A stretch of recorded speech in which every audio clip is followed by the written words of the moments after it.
see some incredible pilots, some incredible industry panels. SeriesFest is the premier place to be. It's really important in every industry to have community.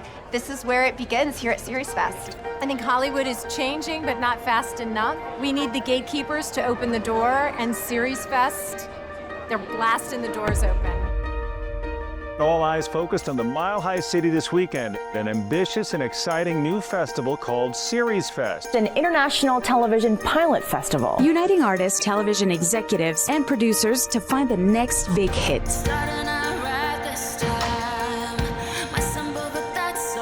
Finally, there's an independent avenue for people who want to just go into the TV business.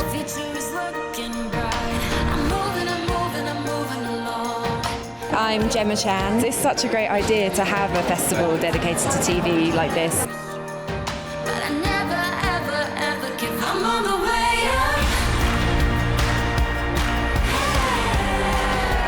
First, we're going to kick it off with our third annual Pitch-a-thon. I love that you have pitch sessions here because that is the one thing they don't teach you in film school, they don't teach you in college, and it turns out to be probably the most important function of creating a show and getting it on the air.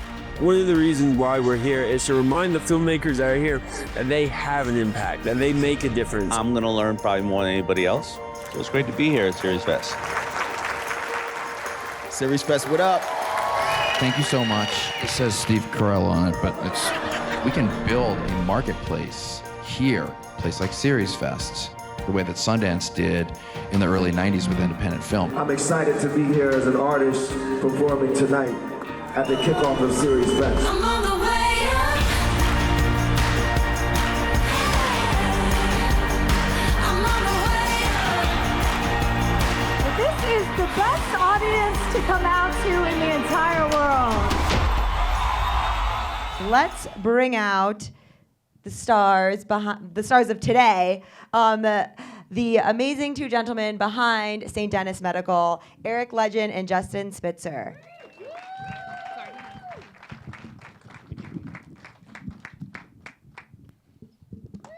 Hey, thanks. Hello, hello. Can someone remember which water is mine? Here, I had to bring my own because I can never open these on stage and it gets awkward. All right, so I'm gonna let you both explain your titles because I know there's been some confusion amongst the Universal tour guides who kind of aren't really sure. So I'm just gonna let you do that so I don't get it wrong. Well, first and foremost, most importantly, we are father and son. I think. Who's who? Depends on the season. Yeah. Okay, so this is my fault that this has come up. Let's explore the depths of my pettiness real quick. I worked for and with Justin on Superstore and American Auto, both of which he created and ran. I helped him run American Auto. He was very generous with bringing me into the process. So I had this idea for the show, very loose idea. I brought it to Justin because I thought there's no better collaborator. And we created the show together, wrote the pilot together. The plan was for me to run it if it went, which it did. That all happened. Justin could not be more gracious and it's amazing. Easy to be gracious by saying you do all the work, so that's gracious. Thank you, but he's a great collaborator, and but because he has a reputation creating successful shows, I think there was some of the articles being written about the show were from creator Justin Spitzer, and I was like, okay, that's fine, I get it. That's what I would write if I were a journalist. He's the story, I get that. But then, so our writer's room has open windows and it's right on the lot where the tram passes by. And so there were nights that I was, as the showrunner, there by myself. Everyone's gone home, but I have work to do. So I'm there at whatever it is, I'm missing my kid's bedtime. And a tram comes by and it's and now we're at stage 26, home of our new show, St. Denis Medical, created by Justin Spitzer. And then over here, but with the frequency of the trams, I only had to hear that about 1,000 times a day. And so the joke just became among the writers that I just constantly wanted to be pretend I was on the tram, I heard there was another guy too, by the way. Talk about him a little. But I never went quite that far. And then I I don't ever care about that. That one time I went to Universal with my daughters recently, and they're the only ones I ever want to impress. I grossly name drop any celebrity with them. I'm like disgusting, but not normally. And I'm like, let's go on the tram, and I'm like, they're gonna be so proud of me. I didn't even say super. I wanted to be like, no, they say my name sometimes. But I do still work on the show, and I'm involved. But Eric is the top and makes the final decisions and is responsible ultimately for everything. Thanks, Dad. Now, before we play the first clip, too, I know you mentioned some of your other projects that you've worked on, but you both have an incredible resume. So before we, start talking about the show, could you just give our audience a little bit of background on some of the other shows that you have worked on? Sure. I mean, well, my first thing, funny enough, now that I'm working on a medical show, was one episode of Scrubs. So it's kind of come full circle a little bit. I wasn't on staff. Oh, well, thank you for that one. Bill Lawrence is here. Bill Lawrence, yeah. So I had done one episode. I'd written a spec that somehow got to him, and he liked it and it felt right for the show. So they let me graciously come in and rewrite it.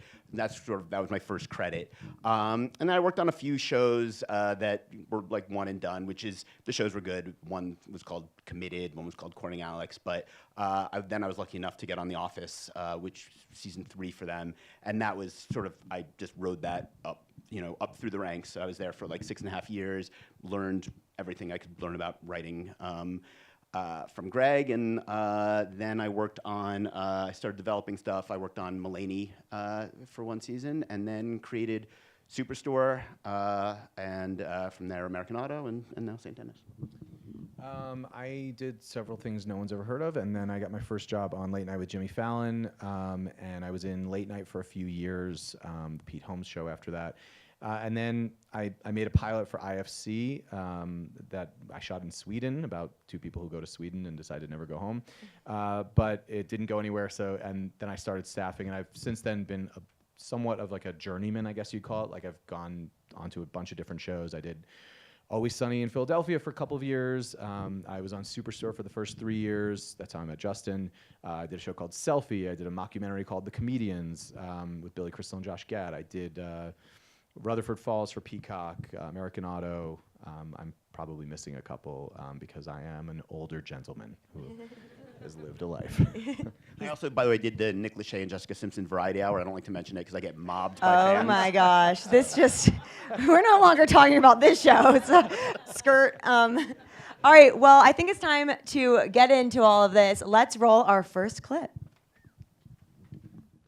It was from the pilot, and Joyce is played by Wendy McClendon-Covey, who is a comedic powerhouse. And when we knew that she was available, it was kind of crazy. She was coming off the Goldbergs. We got like secret information that it wasn't coming back.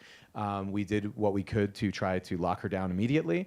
And she brought something to Joyce, who initially was conceived as a little bit more of a fumbling hospital administrator. We definitely wanted the tension between the money side of a hospital, which is very interesting to me that there is it's a business, and Joyce was going to represent, and does represent, that business side. But Wendy came in with such a strong, confidently, sometimes mistaken energy that really comes through, I think, in the pilot. And so we sort of wrote to that as the series moved forward. I would say that's sort of that was one of the big lessons of the pilot for us.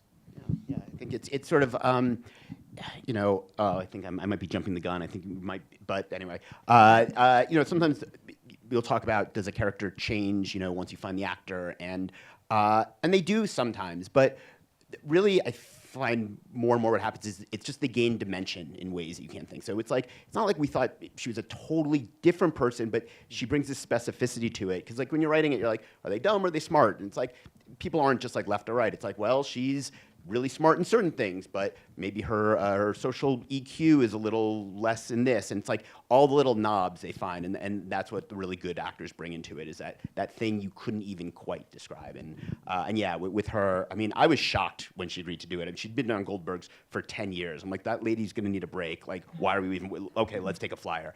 And she's a delight. So you didn't write this role for her?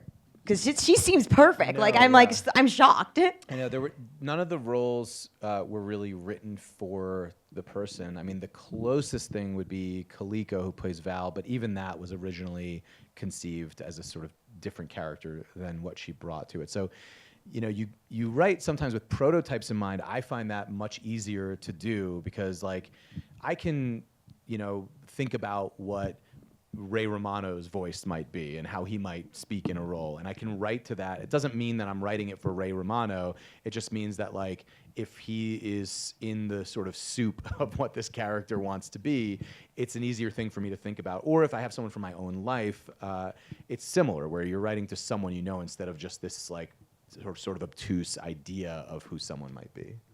Can you talk a little bit more about the casting Ray process? Romano? Yes, Ray Romano. Okay. Talk a little bit more about the casting process. Were there other surprises along the way in addition to Wendy? Yeah, I mean, so we had a fantastic casting director named Susie Farris, who Justin and I both had different relationships. Justin being way more professional in that she cast the Superstore pilot. I talked to her on the phone when I was 23 to try to hire her for an independent film I was making, and she was very gracious about it in saying no. But I've always been a fan of the cast she put together, and including Superstore. And so she brought Mekhi Leeper, for example, in front of us. She had cast a show along with Ruben Fleischer, had worked on Jury Duty as well. And so they're like, there's this guy, he's not exactly what's on the page, but you'd be crazy not to at least consider this guy. And so watching his audition, it was just like, yep, he's a star, he's hilarious. And so it's worth shifting the character a little bit, rethinking it a little bit. And then there was someone like Allison Tolman, who really fit the bill of, like, this is the character. And we met with her, and in just a meeting, she didn't read for it because she's too famous.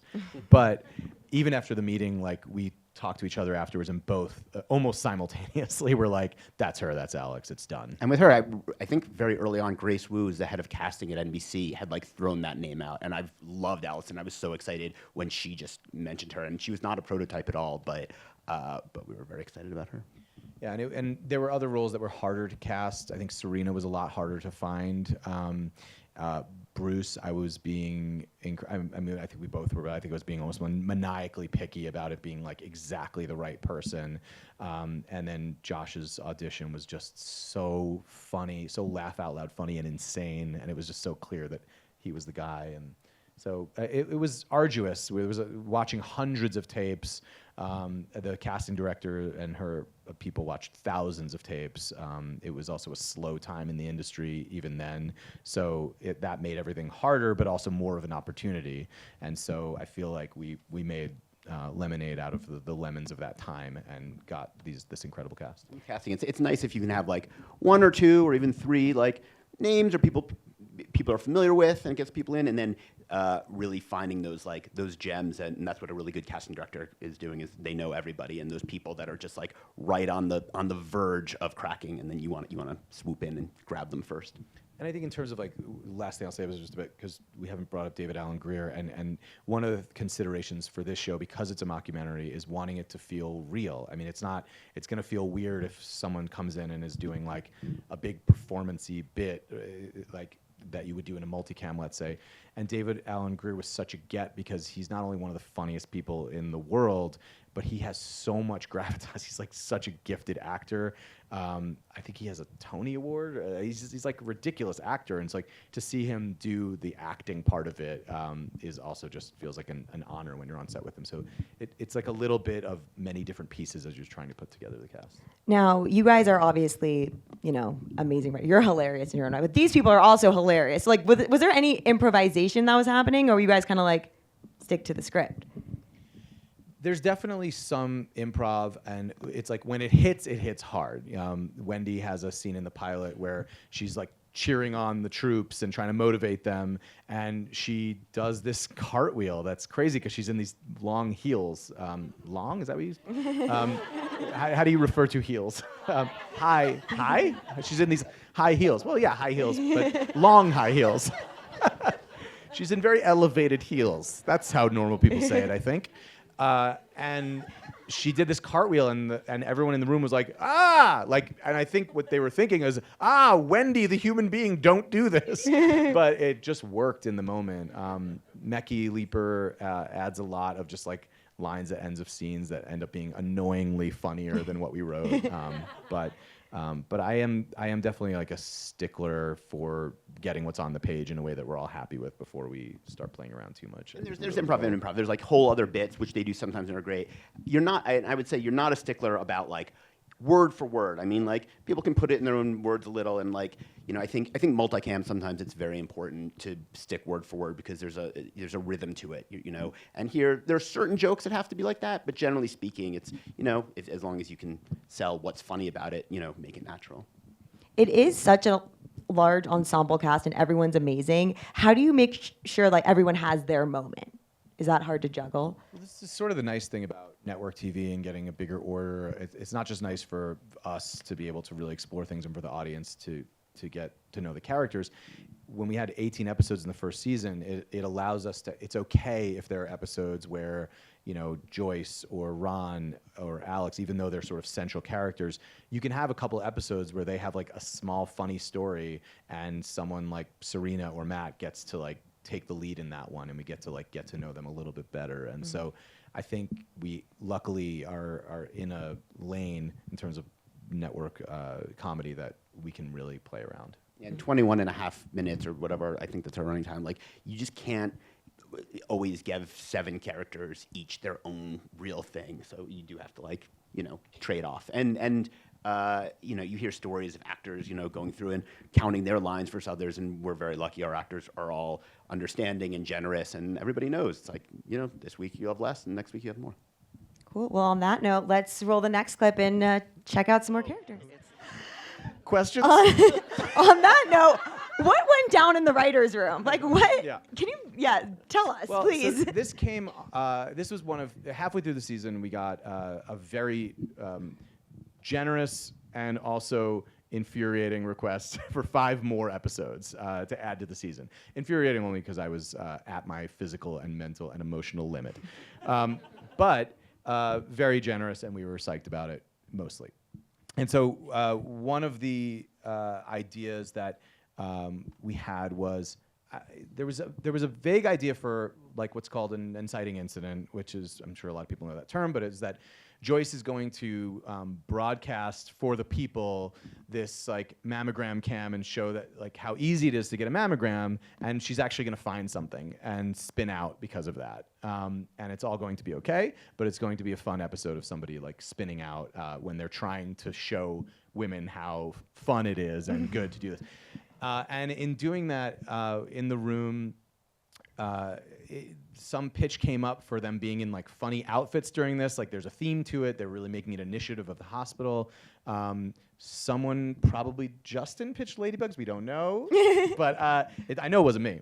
But it was like ladybugs, and then someone was like, "Oh, bugging your lady," and it was just one of those moments. And this is like the great thing about writers' rooms and the beauty of it is like when something happens and you're like, that's such a good idea that they should really do this at hospitals. But it, I believe, was something we made up in the room, and it just felt like it added so much color and fun to be this like, look, we're having fun, and then makes the news all the more sobering, and it makes Alex and Serena's journey a little more heroic to try and sort of like take Joyce out of her funk and convince her to get the required tests. And it's a good, I mean, we're a show that does deal with, people come in with serious issues and real things happen. And there's a funny, if maybe slightly dark juxtaposition of like dealing with cancer while you're in this insane costume.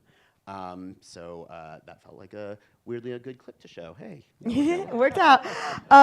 So how do you generate the storylines? Are you talking to real people? Are you just having fun with the ladybugs? I mean, all of it. It's like you have to. It's not 18 stories when you have 18 episodes. It's potentially, my math is, let's say 54. So, I mean, every episode may have 3 stories in it. Sometimes more, sometimes 2, sometimes 4. But it's a lot of stories. So you have to really take from wherever you can. And there are definitely people in the medical world, doctors, nurses that we talked to before the show was even ordered to pilot, and just got some of their incredible stories that people were so generous in telling. There's everyone mostly has like an ER story, that time they were at the emergency room for themselves or a loved one or a not loved one.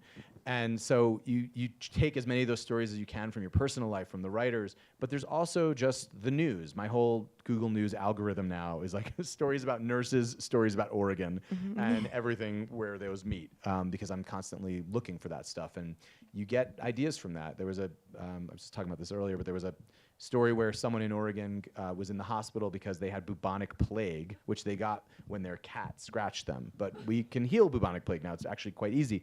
And so we had a card up for a long time that just said plague cat. And then you just have these 12 really funny people pitch on like, what is the plague cat episode? And you end up with an episode that has a whole adventure to it and heart to it. I remember Justin pitching on that episode that's an episode where Bruce and Matt have this sort of like heart to heart, and it became one of like the best parts of the episode. It's just like you have a team of people pitching great ideas. Yeah, I mean, there's sort of different buckets of story, and early on, all the writers will pitch on a whole bunch, and so that's a good jumping off point. But it's like, you're going to do some medical stories with an interesting patient, and you're going to do some just relatable workplace stories, and some that are only relatable to hospitals, and so it's like you don't want every episode to be a medical thing, or you want to have a nice variety.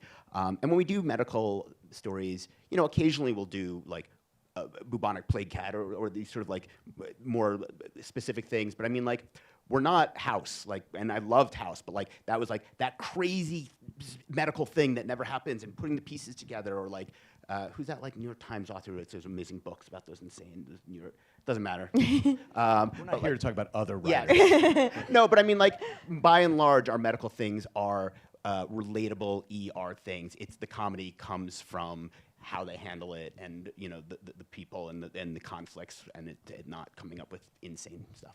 For better or for worse, halfway into the season, I ended up in the ER for 3 days with a staph infection that like got into my blood. I had to get an IV antibiotics, and while I was there, I was texting with a doctor friend of mine, and she was like, "Tell them they have to do this," which you can't like tell your doctor what they have to do. So I was trying to do this thing where I was just like, I read that you should probably, I don't know, like look for loculated pockets and use like a hemostat. I don't know. Is that something you might want to do?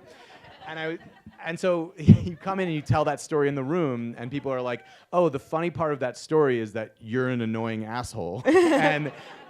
And Ron is very annoyed by this. And that became a story actually in that Ladybugs episode. That's one of my favorite stories that we did. Partially just because I like seeing something about myself, but you just grab on the stories when you have them, and you just try to find the funny thing about it if you're doing a comedy. Obviously, we're talking a hospital. It's not necessarily a happy place. Like, comedy and cancer don't really go together. And here you are, it's a funny show, but there's also serious moments. So I'm curious how you balance that, not only in the script and on the show, but also when you're filming. And you're filming these funny scenes, and then there's these heartwarming scenes as well, where you kind of have to take a step. Because I'm watching this and I'm like laughing. I'm like, oh no, am I allowed to be laughing during this part? It's kind of, am I fucked up, or is this okay? I can't speak to whether or not you're fucked up. Longer conversation. Thank you. I will email your therapist. But I would say, like, Wendy put this in a way that was better than I could think of, which she was like, it's when you're in a hospital, it's so funny because it's not supposed to be.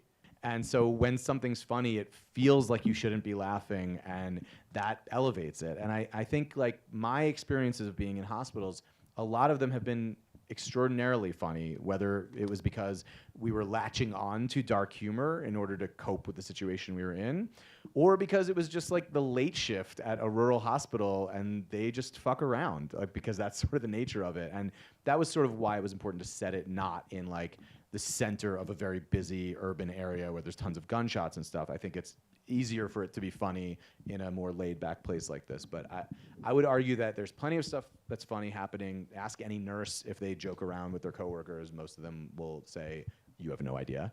But I think there's also funny things happening all the time, everywhere. And this is shot in an actual hospital, too. The pilot right? was. Pilot was. And then our incredible production designers just make it feel like it is, because they've like recreated the set like so perfectly. It feels like very uncanny when you walk in and you feel like you're really transported.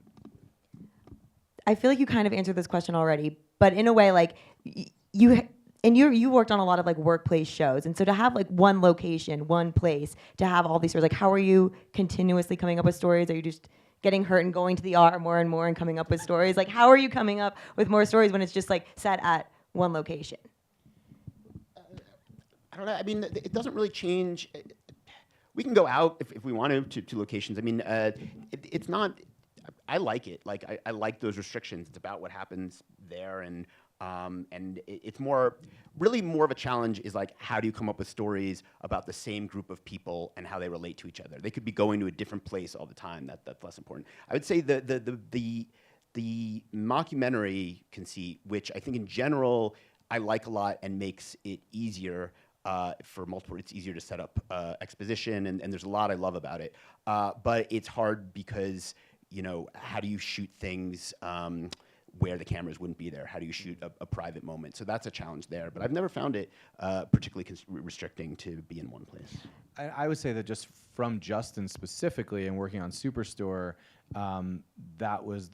he was the first person that I heard talk so much about, not too much, but so much about like, what are the interesting pairings? What are the groups of 3 that we haven't done enough yet? And when you do the math on that, you have 7 people, and putting them into different groups of 3 and different pairings, or different power dynamics and situations where maybe the person that's lower on the hierarchy has power in this situation. How does that change things?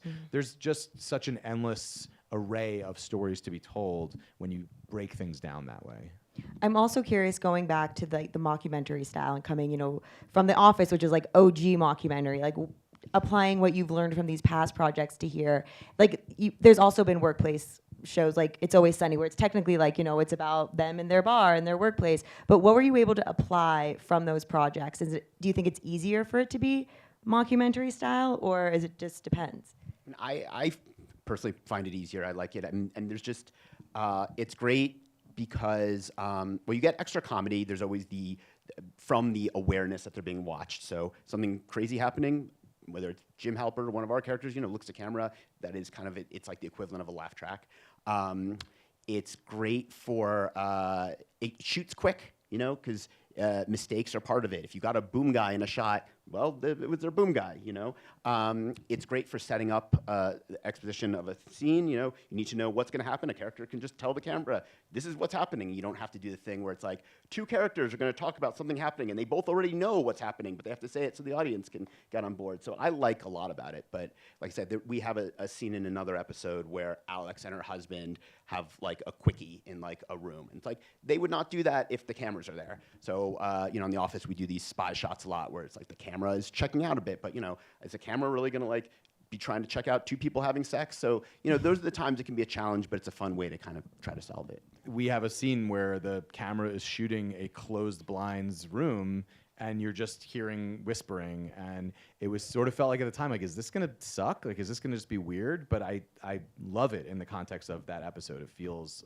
a little more real, but it's true that we can't do too many stories that involve like a big secret or something being hidden too much. Or go home with the characters unless there's really a reason to. I think we do once, but it's like they're at the hospital. Well, it's also like a later season thing. Like I guess Always Sunny is technically a workplace comedy. By the time I got there, I was like writing an episode that took place at a water park. So it was very much like, it's not that anymore. And I think there are shows that just wouldn't work as mockumentaries because what's fun about that show is that they're insane. And these are like not real people.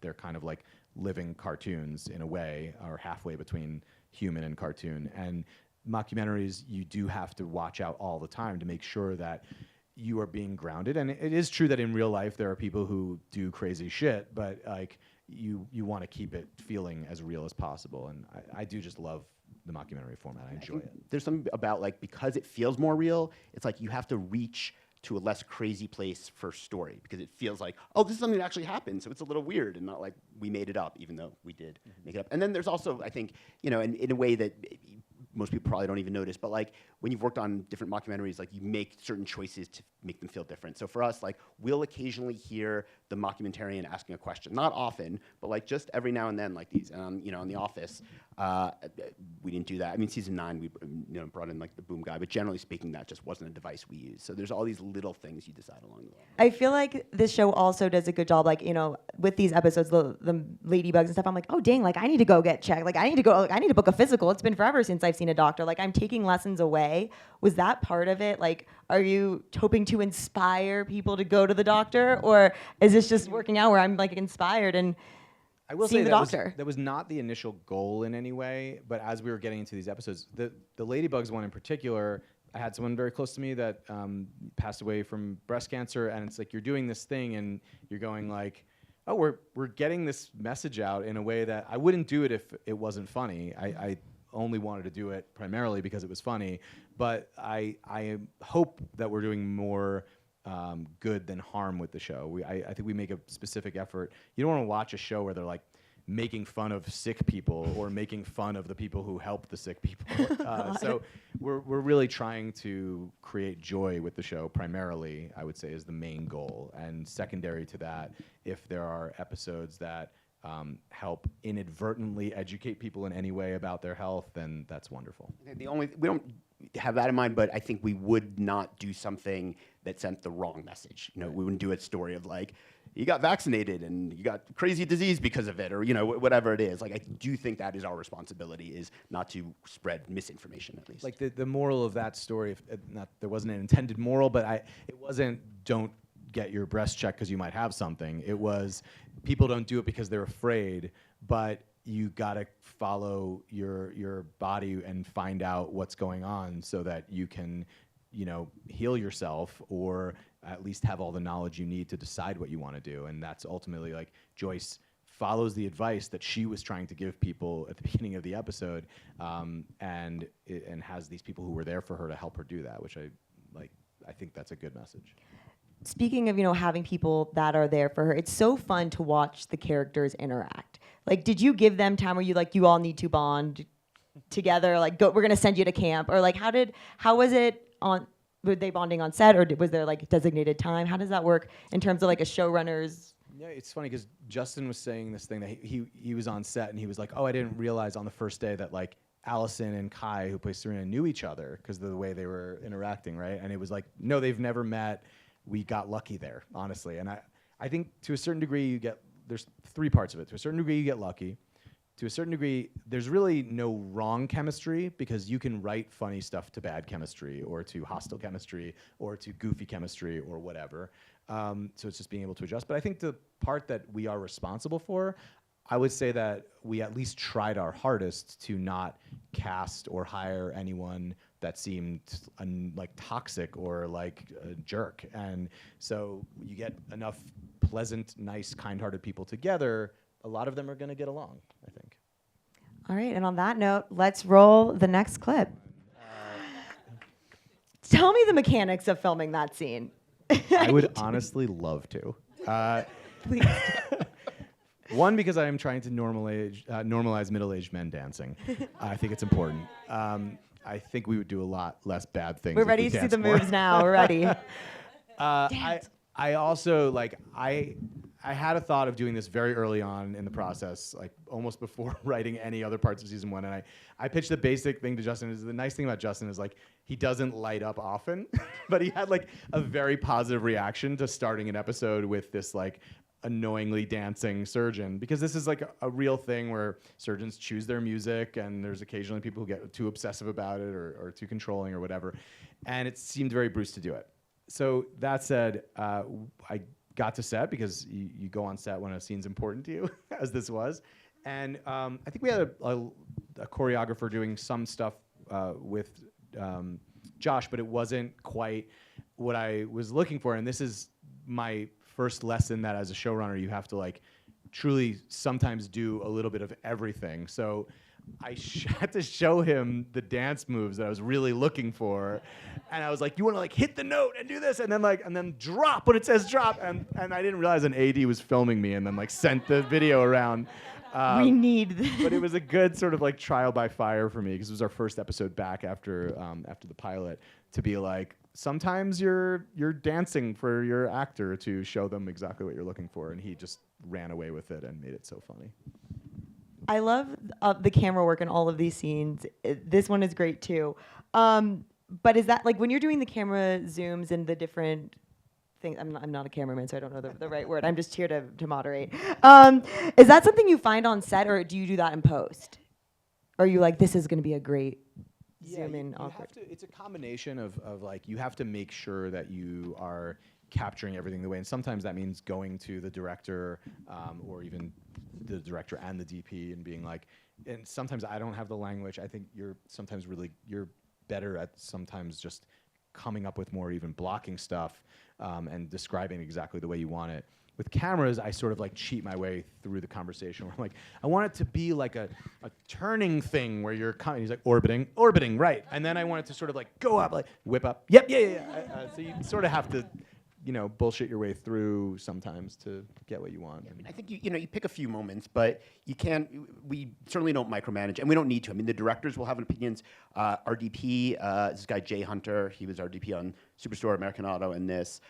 He's great. So he has a lot of reality TV experience, and which I think is so valuable for something like certainly a mockumentary or even anything that's kind of shot verite. Because sometimes you're asking them to kind of like find it a little bit too, and they, I don't know. I'm always so impressed with they keep things different, but they make sure to get the coverage. And that sounds a lot easier than it is. I mean, like with standard coverage, it's like, okay, you're going to do shot, reverse shot, and you're going to get your coverage, and you're going to get this size, and you're going to get this size, and you know what you need. They've got to get stuff that feels like we're just finding it on the fly, but also make sure we have every character on camera for everything that gives us all the pieces we need. It's a real challenge, and yeah, I think we're very lucky to have that talented crew.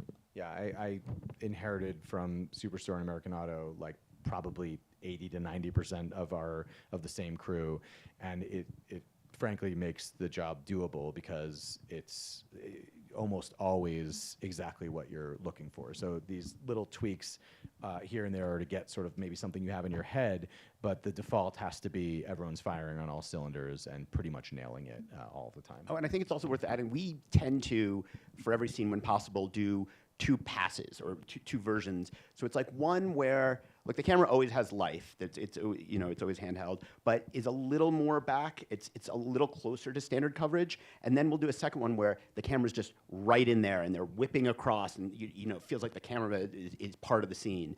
And just the emergency department vibe of like, I have to get out of the way because there are people coming through. And if you use those too much, and this is to your point about editing and post, if you use those too much, it gets old and people get nauseous. And but if you use them the right amount, it feels like it has the chaos of being in a hospital.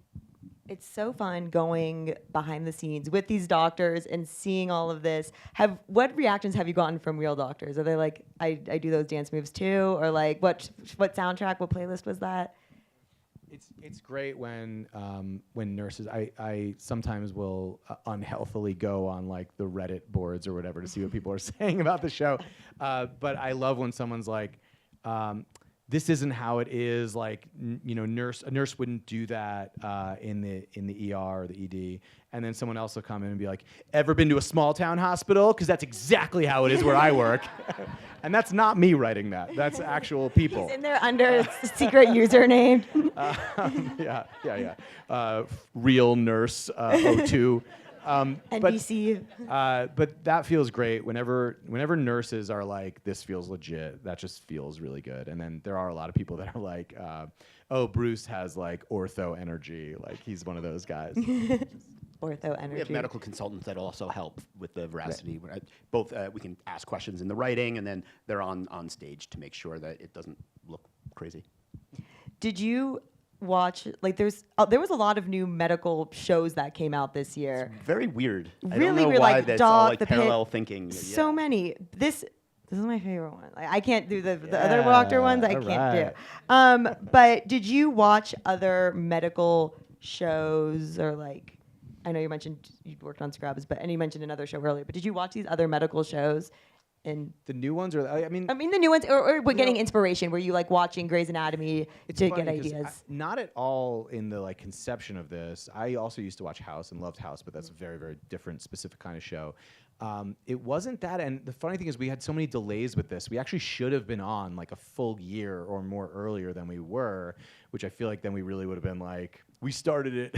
But I think it's great. I mean, I watched all of The Pit, and there's so many overlapping details between our shows, which I truly think is just parallel thinking. Things are in the zeitgeist. But what's interesting about it is that the tone is so different. It just shows you how important tone is, because the shows could not be more different, even though some of the plot points are literally the same, which is just crazy, because both shows wrote the episodes a long time ago.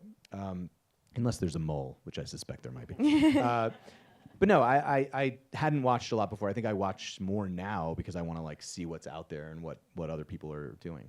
I think actually, if anything, it's more valuable to watch. There's so many docuseries on streaming and cable of like, you know, various hospitals, whether specific departments or ERs, and that's valuable because like we don't want our knowledge of the emergency department or hospitals in general to come from other writers' knowledge. I mean, maybe they're all wrong. Like, so at least like seeing that the reality is great, and it's crazy how many there are. I know at some point someone was like, "Oh, wait, why would there be cameras in the hospital?" I'm like, look at all these docuseries. I'm surprised when I go to a hospital and there's not cameras. Like, and I go to the but not that I'm going often, but like I just wear makeup now, like in case there's a camera.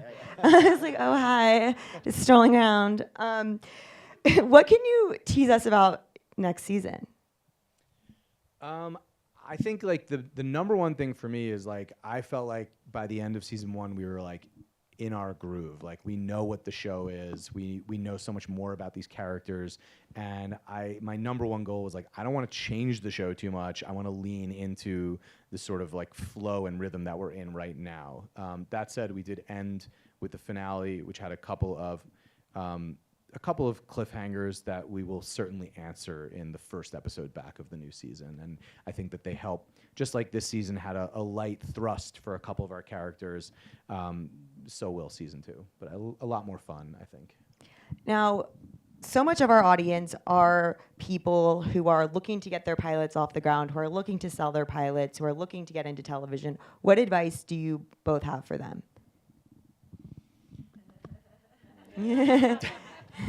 Next question. I mean, it's just tough. Every situation is different. I think the stuff that applies to everyone is, when you get, if and when you get in the door on any level, first of all, no job is too small. If it's, shuttling people back and forth from the airport to set at first, or being an assistant or being a PA, you get in those rooms and now you know all these people, and then just work your ass off. I was just telling someone earlier, and I don't know if our writer's PA is going to watch this, but I was saying that she's doing such a fantastic job that like if she told me halfway through the season, what I really want is to shadow a director for an episode this season, or what I really want is for you to read my script and give me some time on notes or whatever, like I would not be able to say no to any of that. And so just getting in rooms and productions and impressing people with your work ethic and your humanness and your ability to get along with others is a surefire way. I also always think that writing and making your own, especially short form stuff, just so you can make a lot of it and learn as much as possible, never hurts and is always good. So then you're ready when you do get your shot. Yeah, I mean, I think for those of you who are here because you produced a show and a pilot that aired, and that's great and it's commendable, and I think it's some of those maybe will get bought and turned into shows and great, but I think if that's the only goal, that's a harder one. I mean, because there's so much you can learn by being on staff and on shows, and it's like I definitely don't know everything yet, and just seeing how different people do things is so valuable. So I mean, like, keep that, and maybe that thing gets produced, but if not, then it was an incredible learning tool and maybe something to your resume to get you to the next step for when you eventually do get your show on the air. And sometimes it's just to find community and meet people who are doing this. So then when you're in New York or LA or one of the many other places where they're making things now, and you're like, oh, I know someone because we did this thing together, and now I can check in with them and maybe collaborate with them. Or maybe one day they're on something and their PA or their boom person doesn't show up and they need someone last minute, and all of a sudden you're in that world. And so I think all of that helps. Perfect. I think we have some time for some questions. If anyone, yes. When you guys are filming a writer's room, how do you guys kind of put together the people that will gel and kind of bring different things to the table to kind of come up with a show? I mean, for me, having just done it this once, I can tell you how I did it, which was just I found like all of my favorite writers on the different shows that I had worked with, and luckily for a bad reason. It was after the strike, and a lot of people were available and looking for work. And so it was a mix of mostly people that I knew and loved and knew would work well together, and had different skill sets and backgrounds, and then a couple of people that, agencies flood. In our case, it was Simon here, who runs Justin's production company, that was like filtering a lot of these to send us what he thought were the best scripts, and people that he had met with and knew, and we found a couple of really great people that way.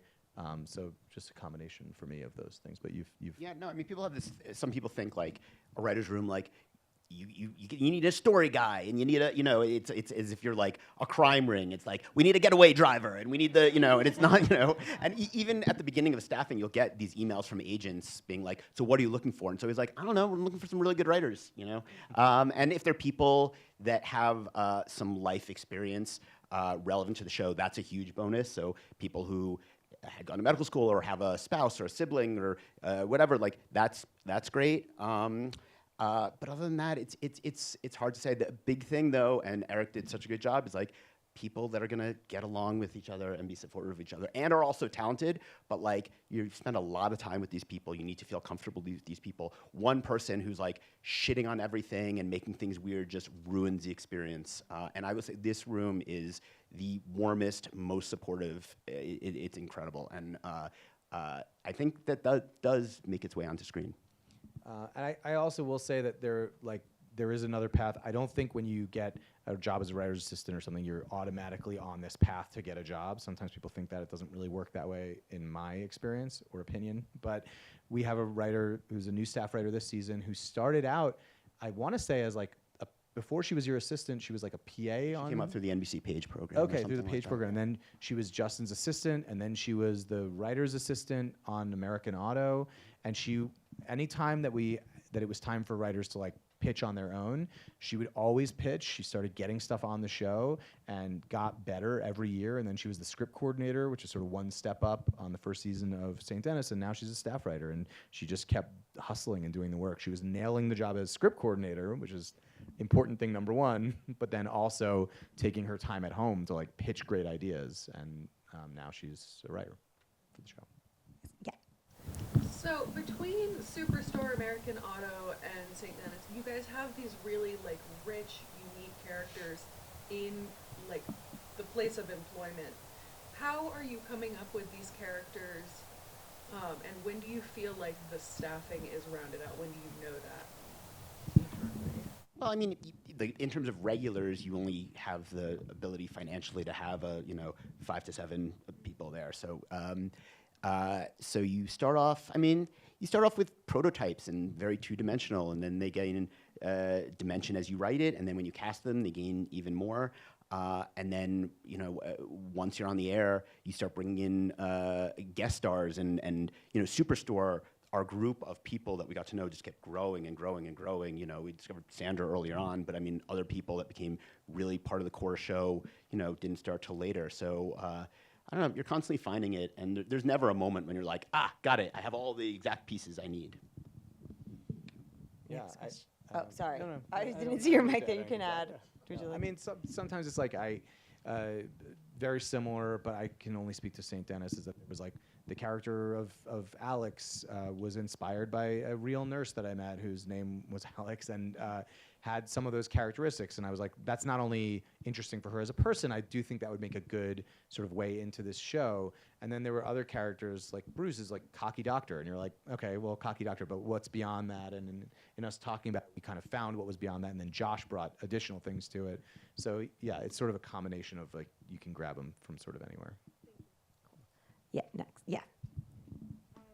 Yeah. Hi.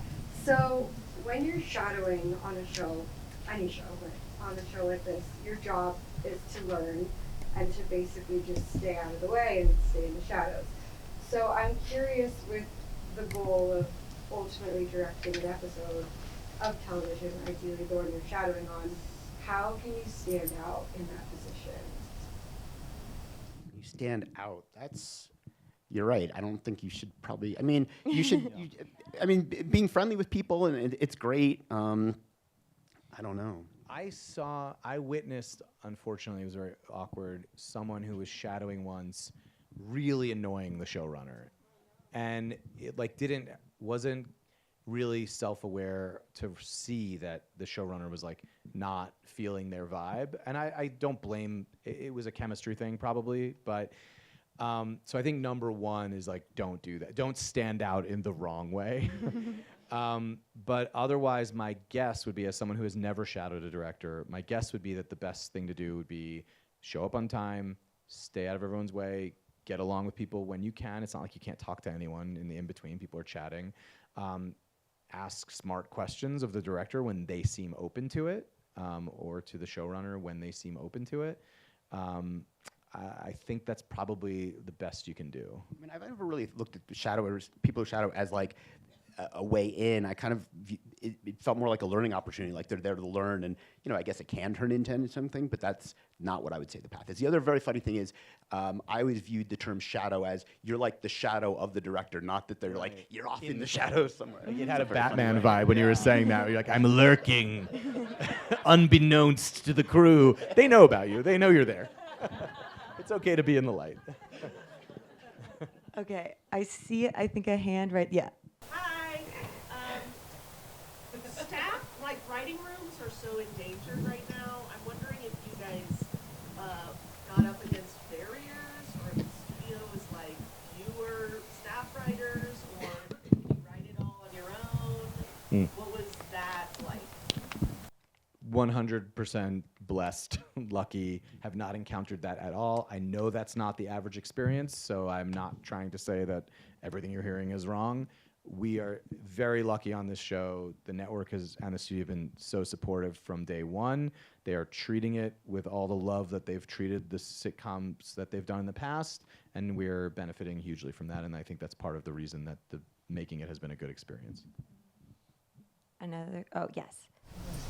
What are your thoughts on the mockumentary landscape right now? Do you think there's going to be kind of a dip after this, or?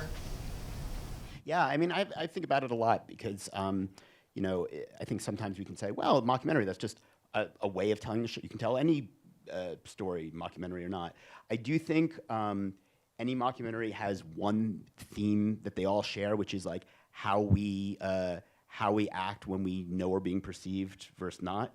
So I think it's possible if there's too many that might get old, and then it'll probably dip a little bit and then come back down. I know when I left The Office, I mean, I loved working on a mockumentary so much, and I was just like, well, every show is just going to be mockumentary now from now on. Why, and they did Parks and Rec, and then I would say it really didn't. I mean, Modern Family had a mock-you aspect, but then it kind of just became a little more verite over time, and then it wasn't until like Abbott Elementary felt like it was like it coming back. So I imagine there'll be peaks and valleys over time. Okay, I really can't see, so I'm gonna take the mic walk. Okay. Can you raise your hands again? Yes, you. Hi. Earlier you spoke on talking to professionals to help you out with the goals of the show. How exactly do you go about that? Is there an outreach program? Do you reach out, or do you reach out first? It's been both. The side of it that's been on our end that's been proactive is just like, someone through someone that, you think is good at articulating things or explaining things. There was a young woman named Teresa Twan, who was a sort of a prodigy and became a doctor in the emergency room and in the emergency department. And she was also like on the path to become a writer. So she seemed like a perfect fit, and she helped us out a lot on seasons 1 and now 2. But there's also like through the production side and just like talking to other productions, there are people who are sort of like med techs, and they consult with shows. And I honestly don't know how they find each other. They just come to us through recommendation. Like we have a med tech who's lovely and super helpful that is in the background on The Pit, because I think she did a similar thing over there. I keep seeing her. Yeah, exactly. How dare you? How dare you have another job? Well, perfect. Well, that's our time. So thank you all so much, and we can't wait for the next season.